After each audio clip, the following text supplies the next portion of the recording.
Hello, lovelies. All right, so today we're talking all about extensions, specifically tape-ins, which is what I have in, and hopefully answering some questions because I had so many before I got these in and could not find the answers anywhere. First and foremost, let's get a little before picture. Here is what my hair was before we had these put in. That's all we had to work with, really. Like these pictures were taken the day before I had these put in, and I left like this. Now these are 13-inch tape-in extensions. They're from HairTalk is the brand. They didn't even have to cut them to blend them in. They were an exact color match. We didn't even have to color it, but those aren't the norms, right? Normally when you go to get an extension install, you would buy the hair, you would pay your stylist to install them, but also pay for a color service to make sure it's an exact match, and also pay for a cut because you want everything really well blended. So for these, we just really lucked out on the day that we did the photo shoot. I was a model for a campaign, which will be coming out soon, and I can't wait to show you. So here's the front, the side, the back, which I actually have no idea what that looks like, but hopefully it looks good because I haven't brushed it all morning.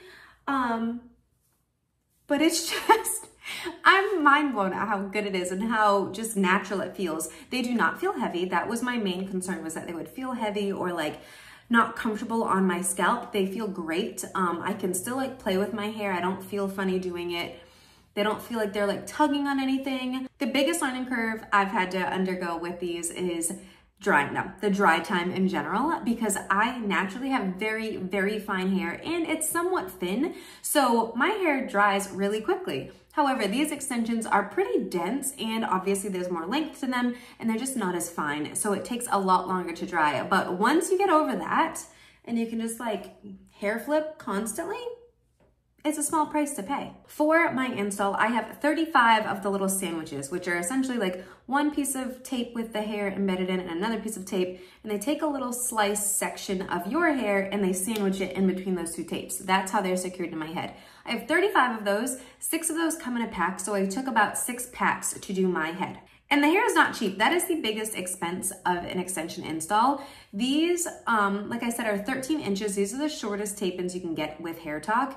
And it's gonna vary where you are and pricing, things like that. But the 13 inches are around $150 a pack. They get exponentially more expensive the longer the hair. So you can go from 13 all the way up to 25, 26, 27 inches, which would literally, for me and my little frame, would be past my butt. And those get upwards of $300 per pack. So just keep that in mind when you're thinking of the price in your head. That's the kicker, the little price sticker shock you get. However, when it comes to the hair, if you treat it really well and you take care of it when it's installed, you can wear it up to 8 weeks. Some people say 10, but I'm gonna probably wear these 4 to 6. And then you can go and have them either taken out and keep them for the next time you wanna get them put in, or have them taken out and just moved up on your scalp so that you can wear them for another 6 to 8 to 10 weeks. So you're not having to pay for the hair every time you have an extension install. So here's one of my sandwiches, right?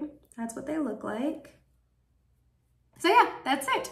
That is my before and after extension install. If you're thinking of switching up your style and getting extensions and you have any questions about what my experience was like, drop them in the comments below. Until then, I'll just be here playing with my hair, okay?